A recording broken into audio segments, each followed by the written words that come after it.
Hello नानी बाबुहरू, good evening. म अहिले यो ओरिजिन अफ लाइफ सम्बन्धी कुराकानी गरिरहेको छु। यसको फर्स्ट पार्टमा विभिन्न हाइपोथेसिसहरूको बारेमा कुरा गरेँ, जसमा जुन कुनै खालको एक्सपेरिमेन्टल सपोर्ट त्यसमा थिएन, एक्सपेरिमेन्टल इभिडेन्स थिएन। त्यो 6वटा 7वटा कतिवटा थ्योरीहरू पार्ट 1मा तपाईँले देख्नुभयो। त्यसको सर्ट इन्ट्रोडक्सन हामीले पार्ट 1मा गरिसक्यौँ, जुन कि त्यति साइन्टिफिक इभिडेन्स नभएको हुनाले त्यो त्यति प्लसिबल, त्यति बिलिभेबल देखिएन। अनि लास्टमा हाम्रो थियो biochemical origin of life, the theory of biochemical origin of life, जसलाई मोडर्न थ्योरी भनिन्छ, जुन कि एकदम बिलिभेबल र अहिलेसम्म पनि त्यसलाई बिलिभ गर्दै how the life is originated on earth भन्ने बारेमा अहिलेसम्म सबैले त्यसलाई विश्वास गर्दै आइराखेका छौँ। अनि अब जस्तै ओपेरिन भन्ने साइन्टिस्टले त त्यसमा एक्सपेरिमेन्ट पनि गरेर त्यसले प्रुभ गरे कि life is originated from some of the non living elements by the combination of some of the non living elements. कतिपय त हाइड्रोजन भयो, अक्सिजन भयो, नाइट्रोजन भयो। यी मेजर कम्पोनेन्टहरू, मेजर इलिमेन्टहरू जुन बेसिक इलिमेन्ट हुन्, यी सबैको कम्बिनेसनले के गर्यो भन्दाखेरि न्यू इन्भाइरोन्मेन्ट क्रिएट गर्यो अर्थमा। जस्तै सुरुवातको बेलामा कस्तो थियो भन्दाखेरि एउटा हट कन्डिसनमा, अर्थ भनेको एउटा हट, जस्तो एउटा फायरी बल भनेर भनेको छ, जुन कि सनबाट छुट्टिएर टुक्रिएर आएको, त्यसरी मानिन्छ। अब त्यो पछि बिस्तारै त्यो त्यसमा केही समय बित्दै जाँदाखेरि परिवर्तन हुँदै आयो। 4.5 बिलियन इयर्स अगाडिको कुरा, अब त्यसमा चाहिँ परिवर्तन हुँदै आयो। अनि त्यसमा विभिन्न केमिकल चेन्जहरू हुँदै गए, जसले गर्दाखेरि यहाँको एटमोस्फियर बन्यो। एटमोस्फियरमा पनि विभिन्न किसिमका परिवर्तन हुँदै आए र लाइफ हुनका लागि बेसिक निड्सहरू सबै कम्प्लिट भइसके पछाडि यसमा अब यहाँ लाइफ एक्जिस्ट हुन सक्छ भन्ने खालको भइसकेपछि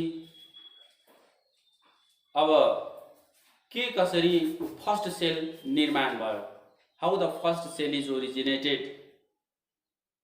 at that time, during the hot condition of the atmosphere, ती कुराहरूको बारेमा यो बायोकेमिकल थ्योरी भन्ने छ। यसलाई modern theory of origin of life भनिन्छ। तपाईलाई यो कुनै पनि 12 क्लास पछाडि एग्रिकल्चर अथवा एमबीबीएस या अन्य कुनै किसिमको प्रिपरेसन गर्दै हुनुहुन्छ भने पनि तपाईले यो युजफुल हुन्छ। या तत्कालीन 11 क्लासको जाँच दिनका लागि बसेका भाइ बहिनीहरूको लागि पनि यो युजफुल हुन्छ। यो इम्पोर्टेन्ट पनि छ। Modern theory of origin of life, अहिलेको आधुनिक थ्योरी, मोडर्न थ्योरी के हो त? How the life is originated on earth, how the life is created on earth, जुन कि साइन्टिफिक बेसमा, साइन्टिफिक इभिडेन्समा यो बेस्ड थ्योरी हो, जुन कि अहिलेसम्म विभिन्न साइन्टिस्टहरूले यसलाई लागू गर्दै आए, हेर्दै आए। अनि तपाईँ एकदम कुल माइन्डमा यसलाई अप टु लास्टसम्म हेर्न सक्नुहुन्छ। यसलाई गरेर नि हेर्न सक्नुहुन्छ, life, how the life is originated. अनि यसको बायोकेमिकल थ्योरी के रहेछ भन्दाखेरि अब यो सबभन्दा पहिला हैकलले दिएका हुन् यो थ्योरी। यो थ्योरी अनुसार के छ भन्दाखेरि the primitive organism would have been generated spontaneously from inorganic matter, inorganic म्याटरबाट आफै जेनेरेट भएको। अब त्यो बेलामा के थियो पृथ्वीको condition? What was the earth condition? That electric charges, ultraviolet light and corpuscular radiations of radio active इलिमेन्ट्सहरू यो थियो। कर्पस्कुलर रेडिएसन भनेको यो फ्लोटिङ रेडिएसनहरू that can not be sedimented down, त्यस्ता खालका इलेक्ट्रोएक्टिभ इलिमेन्ट्सहरू यहाँ चाहिँ यो अर्थमा थियो। अनि त्यहाँबाट यो प्रिमिटिभ अर्गानिजम, पुराना खालको अर्गानिजमहरू त्यहाँबाट उत्पत्ति भए भन्ने कुरा यो बायोकेमिकल थ्योरीले भनेको छ। अब त्यसको त्यो अब यतिकै भन्दैमा कसैले नि विश्वास गरेन कि इलेक्ट्रिक चार्जबाट, अल्ट्राभायोलेट लाइटबाट या कर्पस्कुलर रेडिएसनबाट जुन कि मेटेरियल टाइपको रेडिएसनहरू छ त्यहाँबाट लाइफ बन्यो या फर्स्ट सेल बन्यो, फर्स्ट एनिमल बन्यो भन्ने कुरा। It needs further explanation. त्यसलाई चाहिँ अझ एक्सप्लेनेसन चाहियो, एक्सपेरिमेन्टल सपोर्ट चाहियो, अनि मात्रै साइन्टिस्टहरूले बिलिभ गर्ने भए। त्यसमा काम गर्ने भनेको हेल्डेनले हो। हेकलले त थ्योरी दिए, त्यसलाई प्रुभ गर्नका लागि सपोर्ट गर्नेमा हेल्डेन आए। त्यसै गरी अब यो एआई ओपेरिनले त लामै एक्सपेरिमेन्ट गरेका हुन्। यिनले स्टेनली मिलर एन्ड एच उरे अनि अरू अन्य यसमा चाहिँ विभिन्न किसिमको यो थ्योरीको फेभरमा हाइपोथेसिसहरू दिएका हुन्। रसियन बायोकेमिस्ट एआई ओपेरिन 1922 मा यो एआई ओपेरिनले यिनले राम्रैसँग एक्सपेरिमेन्ट गरेर अनि यसलाई भाव विस्तार गरे।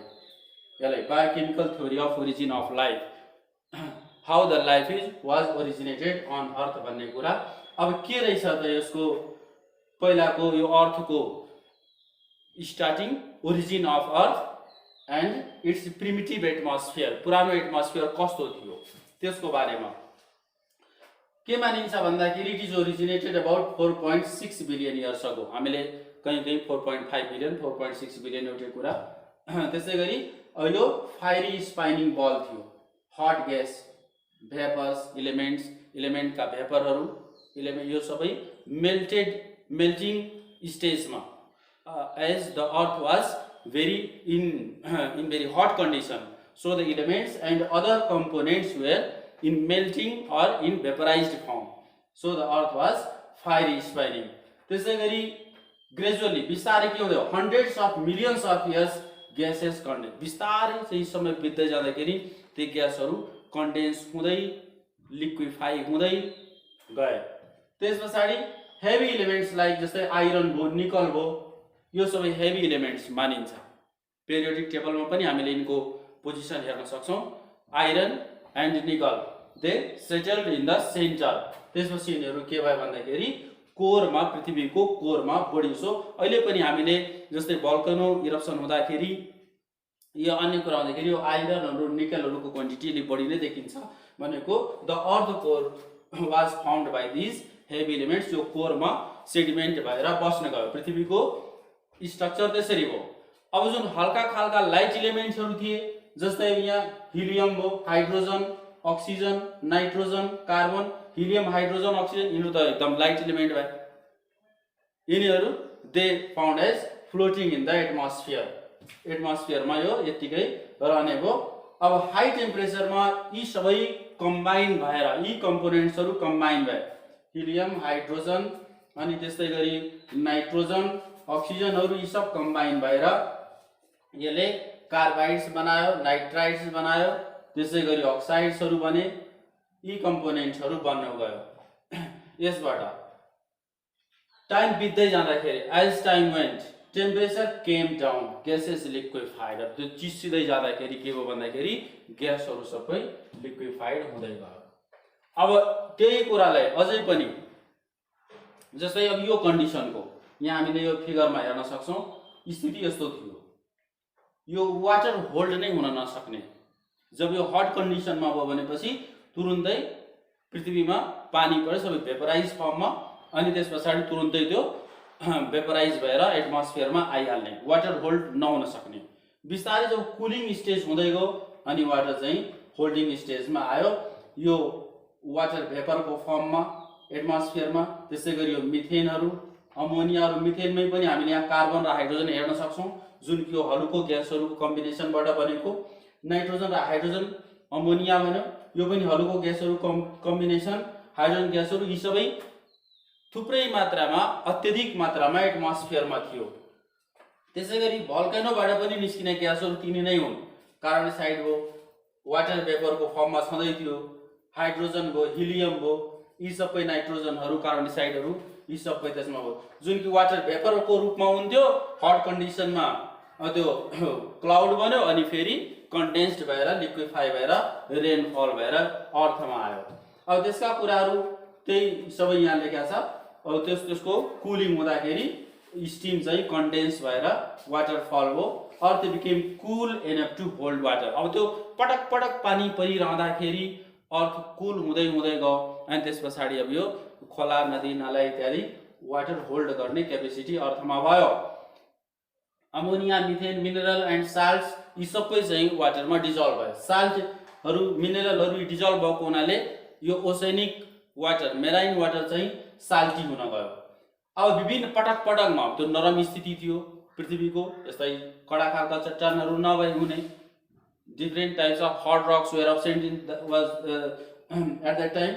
So earthquakes, erosion, these resulted in the form of mount. यी सबै भल्केनो हुँदाखेरि माउन्टेनको यसरी चाहिँ माउन्टेन बन्दै जाने यी सबै कन्डिसनहरू हुँदै गयो। ओसन्स वेयर हट सुप। अब यो समुद्र भनेको एउटा तातो सुपको जस्तै यसले तातो सुपको स्थितिमा हुन्थ्यो अनि त्यसमा के हुन्थ्यो त्यो सुपमा भन्दाखेरि different chemical compounds, these were dissolved. What were the different chemical compounds? That was ammonia, methane, minerals and salts and so others. अब यसलाई तीनटा स्टेपमा हामीले डिस्क्राइब गर्न सक्छौं। How the first cell came on earth, कसरी ओरिजिनेट भयो भन्दाखेरि first स्टेपमा छ केमोजेनी और केमिकल इभोल्युसन। सबभन्दा पहिला त्यहाँ केही केमिकल चेन्जेसहरू भयो, त्यहाँको एटमोस्फियरमा, त्यहाँको वाटरमा, त्यहाँको डिजल्भ भएको मिनरलहरूमा केही केमिकल चेन्जेसहरू भयो। अब केमिकलहरूको यसरी कम्बिनेसन भएर यो सिंगल केमिकलहरू कम्बिनेसन भएर चेन फर्ममा यो पोली फर्ममा हुँदै गयो अनि त्यसलाई केमिकल इभोल्युसन भनिन्छ। के भयो त भन्दाखेरि अब जस्तै यो कार्बनहरू डाइकार्बन थिए, मिथाइलिन थियो, कार्बन र हाइड्रोजन मिलेर कार्बन, हाइड्रोजन, अक्सिजन, नाइट्रोजन यही सबै मेन थियो। त्यसले गर्दाखेरि यो अमोनिया बन्ने पनि पोसिबल थियो, त्यहाँ मिथेन बन्ने पनि पोसिबल थियो, वाटर। अब यहाँबाट अक्सिजन र हाइड्रोजन भएको कम्पोनेन्टहरू त्यहीबाट बने। अब त्यसैमा कार्बोहाइड्रेट भनेको तपाईको ग्लुकोजको कम्बिनेसनबाट formation of fatty acids and glycerol. ग्लिसरलमै पनि हाइड्रोकार्बन भयो, कार्बन हाइड्रोक्सिल ग्रुप जोडिएको फ्याटी एसिडहरू यी सबै बनिसके पछाडि अब बेसिक कुराहरू जस्तै एमिनो एसिड भनेको यो प्रोटिनको बेस भयो सबभन्दा पहिला। अब एमिनो एसिड यो लिङ्केज हुँदै गयो पोलिमर बन्यो भनेपछि त्यो प्रोटिनको रूप लिन्छ। त्यसै गरी अब यो प्युरिन र पाइरिमिडिनहरू जुन कि आरएनए बन्नका लागि, आरएनए र डीएनए बन्नका लागि यी कम्पोनेन्ट्सहरू एमिनो एसिड अथवा नाइट्रोजिनस बेसेसहरू, यिनलाई पनि नाइट्रोजिनस बेसेस भनेर भनिन्छ, यी बेसिक कुराहरू बनिसके। यसैको एमिनो एसिडहरूको हाइड्रोकार्बनहरूको कम्बिनेसनबाट यसलाई चाहिँ केमोजेनी अन्तर्गत यो फर्स्ट स्टेपमा राखेको छ। त्यसै गरी स्टेप 2 मा के हो? दोस्रो स्टेपमा जब यो प्युरिन पाइरिमिडिन बनिसक्यो अनि त्यसपछि अब अर्ग्यानिक पोलिमर मोलिक्युलहरू बन्न थाले।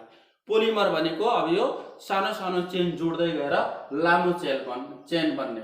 अब यस्ता खालका यी कम्पोनेन्टहरू जुन कि जसलाई यो पोलिमर भनिन्छ, यसरी सानो सानो कम्पोनेन्ट जोड्दै यो लङ चेन बन्ने अनि विभिन्न किसिमका एमिनो एसिडहरूको लामो चेन बन्ने, नाइट्रोजिनस बेसेसहरूको लामो चेन बन्ने, ती कुराहरू।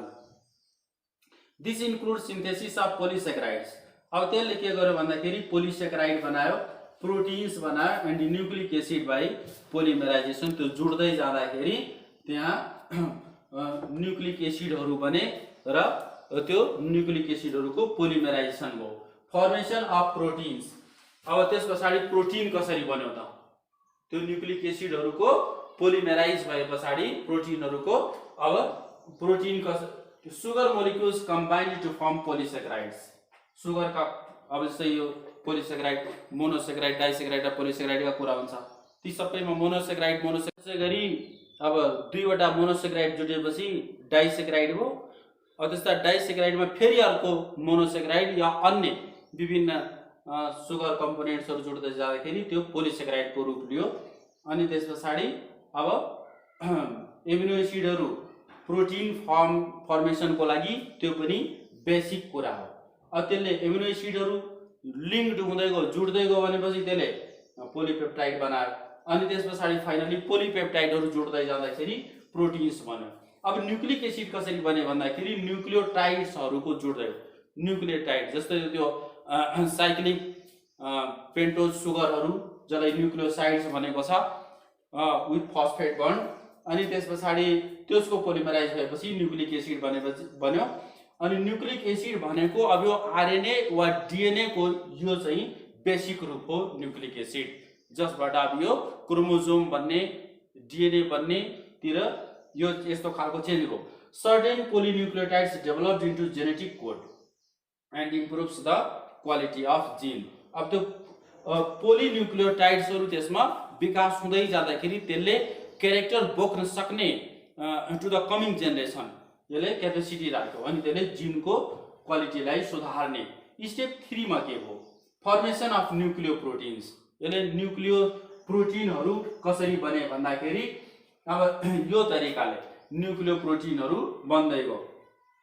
यो डिएनए मोलिक्युल्सहरू nucleic acid and protein molecules unite to form nucleoproteins. यसमा न्युक्लियो प्रोटिन बन्नका लागि न्युक्लिक एसिड जस्तै न्युक्लिक एसिडको ठाउँमा हामीले आरएनए डिएनए भन्न सक्छौँ। अनि त्यसैमा प्रोटिन यी सबै जोइन भएर न्युक्लियो प्रोटिन बन्यो।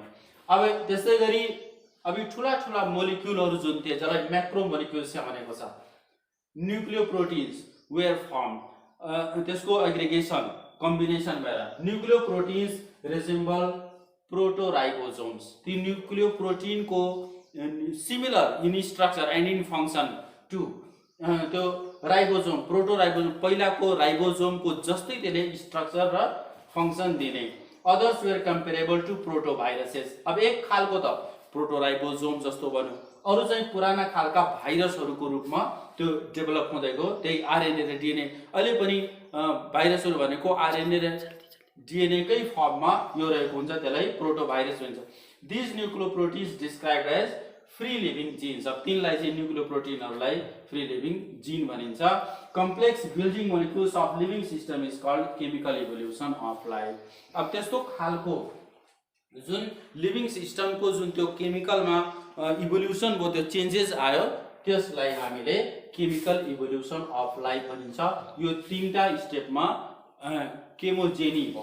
अर्को बायोलोजिकल इभोल्युसन आयो जसलाई बायोजेनी भनेर भनिन्छ। यसमा सेल कसरी फर्मेसन भयो, त्यो केमिकली त्यसरी आरएनए र डिएनए बनिसके पछाडि अब how the prokaryotic cells or biological changes occurs, त्यसको बारेमा हामी हेर्छौँ। जस्तो यो कोसर्भेट फर्मेसन यसरी हो सबभन्दा बढी, त्यसलाई स्टेप 4 मा यहाँ हामी राखेका छौँ, जसलाई यो बायोन्ड्स भनेको छ फर्मेसन अफ प्राइमरी अर्गानिजम। यस्तो तरिकाको it was since somewhat like this. जस्तो यो सोपको फ्रोदिङ जस्तो, साबुनको फिज जस्तो देखिने। अनि अब यस्ता ठाउँमा यो कन्डेन्सेसन हुँदै अनि यो केमिकलहरूको यसरी चाहिँ कम्बिनेसन भएर यस्ता ठाउँमा यो एउटा मेम्ब्रेनस टाइपको स्ट्रक्चर यसमा डेभलप भएर एउटा सेल यसरी फर्मेसन हुने स्थिति देखियो यसमा। यसैमा यो मेम्ब्रेनहरू यसैमा यस्तै फर्मेसन हुँदै अनि यो चाहिँ कोसर्भेट्स को रूपले लिन्छ। अब तपाईलाई क्वेसन हुन सक्छ व्हाट आर कोसर्भेट्स भन्दाखेरि त्यही जुन न्युक्लियो प्रोटिनहरू जुड्दै कार्बोहाइड्रेट्सहरू जुड्दै गयो, माइक्रो मोलिक्युल्सहरू ठुला मोलिक्युलहरू जुन जोइन कम्बाइन हुँदै गए र कोलोइडल पार्टको रूपमा भयो, त्यसैको वरिपरि मेम्ब्रेन बन्यो, त्यसैलाई हामीले कोसर्भेट्स भनेर भनेका छौँ। अब त्यसमा प्रोटिन्स एन्ड अदर अर्ग्यानिक मोलिक्युल्सहरू हुन्छ। अब polarised films of phospholipids organised to form membrane. जस्तै H2S ग्यास पनि थियो, अनि त्यो H2S ग्यासलाई ब्रेकडाउन हुँदाखेरि यो फस्फरस सल्फरहरू त्यसैमा लिपिडहरू जोइन भए पछाडि त्यसले यसैले मेम्ब्रेन बनाएर सेल मेम्ब्रेनको स्ट्रक्चर हामीले अहिले पनि हेर्न सक्छौँ। त्यसमा फस्फोलिपिडहरू छ हैन, लिपिड्स एन्ड प्रोटिन्सको कम्पोनेन्ट छ। अनि त्यसैले यो जुन मैक्रोमोलिक्युलहरूको एग्रिगेसन थियो यो बीचमा यसैको वरिपरि मेम्ब्रेन बनाएर त्यसलाई कोसर्भेटको रूप दियो। It contain lecithin and cephalin around coacervates. त्यसको बाहिरतिर त्यस्ता खालका मेम्ब्रेन बनाउनका लागि यो दुईटा कम्पोनेन्टहरू। Coacervates appeared soap like bubbles, जस्तै यहाँ पनि सोप लाइक बबल्स समवट देख्न सकिन्छ। Surface membrane equivalent to plasma membrane. अब त्यो भनेको हाम्रो जुन अहिलेको युकेरियोटिक सेलको जुन प्लाज्मा मेम्ब्रेन छ त्यसैसँग स्ट्रक्चरली एन्ड केमिकल्ली फङ्सनली सबै किसिमले यो एलाइक थियो। त्यसलाई प्लाज्मा मेम्ब्रेनकै हिसाबले त्यसमा सेल्फ रेप्लिकेटिङ आरएनए एन्ड प्रोटिनहरूको कम्बिनेसन थियो। आरएनए को रेप्लिकेसन हुने, सेल्फ रेप्लिकेट हुने, अनि त्यसको 2 कपी अर्को कपी बन्ने, त्यसले रेप्लिकेसन भनिन्छ। आरएनए को अर्को कपी चाहिँ बनिहाल्ने त्यसमा क्यापेसिटी थियो। अब फर्स्ट लिभिङ सेल कस्तो आयो त? त्यस पछाडि त्यो कोसर्भेट बनिसके पछाडि फर्स्ट लिभिङ सेल कसरी आयो? यस्तो खालको देखियो सुरुवातमा सबभन्दा पहिला। त्यस पछाडि यसमा केही चेन्जेसहरू हुँदै यस्तो खालको बन्दै गयो, यसबाट यस्तो खालको, जुन कि यो भनेको प्रिमोर्डियल एनिमल खालको पहिलो खालको एनिमल फर्स्ट सेल जस्तो।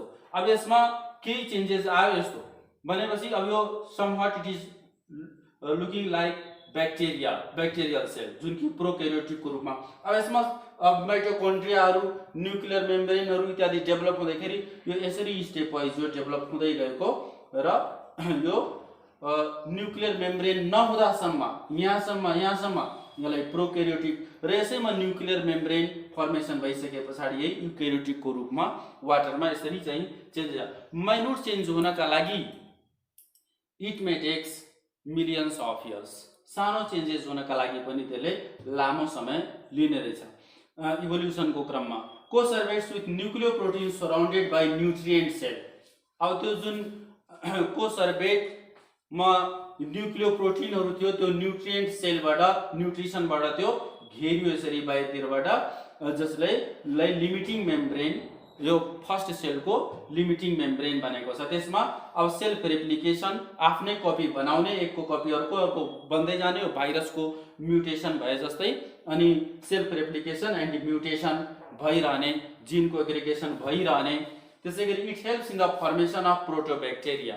अब अर्की ब्याक्टेरियाहरू सबभन्दा पुरानो भनेको अर्की ब्याक्टेरिया भन्दा पनि पहिला त्यो त्यस्ता खालका प्रोटोब्याक्टेरियाहरू फर्मेसन भए इट चेन्ज इन्टु प्रोक्यारियोट्स, जसलाई मोनेराको हिसाब किताबले हामीले यो फर्स्ट 5 सिस्टम किङडम अफ क्लासिफिकेसनले मोनेरन भनेको सबभन्दा फर्स्ट स्टेपमा राखेको छ, as it is the prokaryotic sales.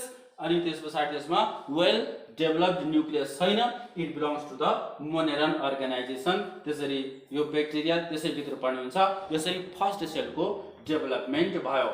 अब सेलहरू त बनिहाले वाटरमा, विभिन्न किसिमका एनर्जी कहाँबाट आउने, खाना कहाँबाट खाने, त्यो भनेको प्रब्लम थियो।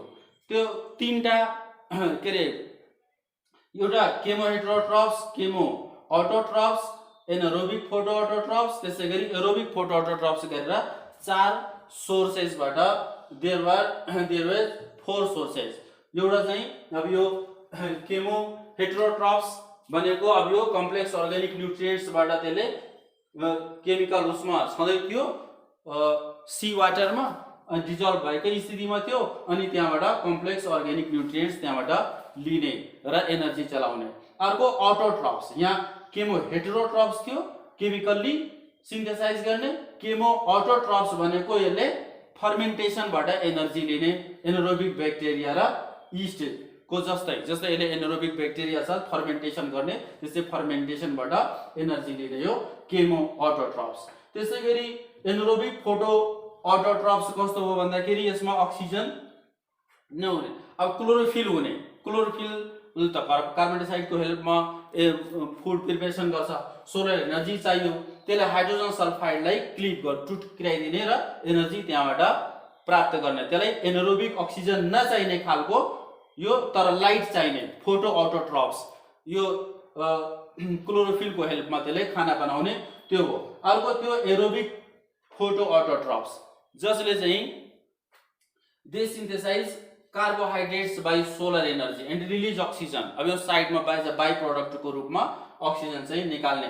यो कन्डिसन एनर्जीको 4वटा सोर्सेस भनेको अबाउट 3.3 बिलियन इयर्सको समयमा यस्तो खालको देखियो भएको थियो। त्यस पछाडि अक्सिजन रिभोल्युसन, अक्सिजनमा चेन्जेसहरू आयो। यो स्टेप 6 मा यस्तो खालको केही कन्डिसन थियो, जस्तै अक्सिजन यहाँ कार्बन साइडमा चेन्ज हुने, अक्सिजन अब यहाँ H2PO4 भएर यो यसमा यो रकबाट डिजल्भ भएर वाटरमा आउने, त्यस पछाडि H2SO4 सल्फ्युरिक एसिड बन्ने, त्यो फेरि साइक्लिङ हुने, अक्सिजन एटमोस्फियरमा जाने गर्दाखेरि यसरी अक्सिजनको रिभोल्युसन चेन्जेस आयो। अब त्यो बेलासम्ममा यो एटमोस्फियर कन्टेन्ड प्लेन्टी अफ अक्सिजन्स, थुप्रै अक्सिजनहरू भइसकेको थियो। त्यो भनेको फोटो अटोट्रप्सहरूले अक्सिजन दिने, प्लान्ट्सहरूले अथवा ब्याक्टेरियल फर्ममा जुन त्यहाँ थियो युनिसेलुलर प्रोक्यारियोटिक प्लान्ट नै त नभनौँ, प्लान्ट त डेभलप भइसकेको थिएन, तर चाहिँ जस्तै अब क्लोरोफिलको हेल्पमा प्रोक्यारियोटिकहरूले नै फुड प्रिपेयर गर्ने भनेको it was seems as similar to like plants. Free oxygen reacted to methane producing carbon dioxide water and ammonia, यी कुराहरू बन्दै ancient atmosphere was changed to oxidising atmosphere. त्यस्तो खालको पुरानो एटमोस्फियरहरू अब त्यसमा अक्सिजन चेन्ज हुँदै थुप्रिँदै जानेको, थुप्रै अक्सिजन एटमोस्फियरमा आयो। अब त्यो भनेको 2 बिलियन इयर्स अगो अक्सिजनको एकुमुलेसन भयो। अब इभोल्युसन अफ युक्यारियोट, प्रोक्यारियोटबाट युक्यारियोटिक कसरी आयो भन्दाखेरि यो सेलले सेललाई नै, एउटा त सेल हुन्थ्यो जसले चाहिँ अब फुड प्रिपेयर गर्ने सोलर सोलर एनर्जीबाट, अर्कोले त्यही सेललाई खाने पनि हुन्थ्यो, जुन कि अब यो युक्यारियोटिकमा डेभलप हुने स्थिति आयो। अनि अब यसमा त्यो मेम्ब्रेनहरू बन्यो, न्युक्लियसको वरिपरि न्युक्लियर मेम्ब्रेन फर्मेसन हुने, अनि त्यस्तै गरी अब यतापट्टि न्युक्लियर मेम्ब्रेन बन्दै जाने। अनि